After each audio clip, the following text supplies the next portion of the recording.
Inilah 5 film yang pernah dibintangi Kim Mi-soo, pemain film Snowdrop yang meninggal dunia.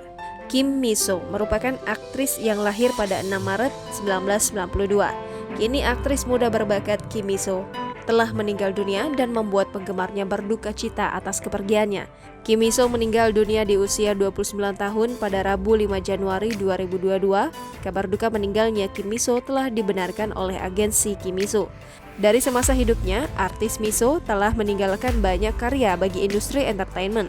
Hal ini terbukti dari banyaknya film yang telah dia perankan di semasa hidupnya, di antaranya seperti drama Human Luwak.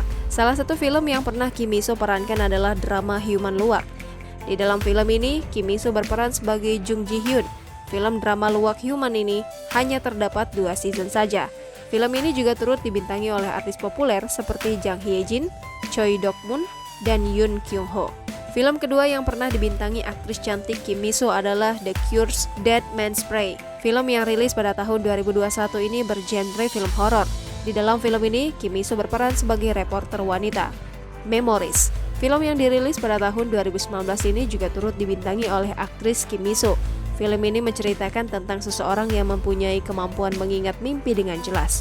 Kyung Miss World, film yang dirilis pada tahun 2019 ini dibintangi oleh Kim Mi-soo. Film ini menceritakan tentang seseorang aktris yang tidak terkenal dan harus berjuang untuk bertahan hidup sendirian di Seoul. Film ini berdurasi 1 jam 45 menit, merupakan genre drama yang turut diperankan oleh artis lain seperti Lee Yang-lan dan Kim Mi-soo. Snowdrop, film yang baru dirilis pada bulan Desember tahun 2021 ini merupakan film yang bergenre serial drama. Kim Mi-soo turut membintangi film Snowdrop dengan menjadi Jang Min.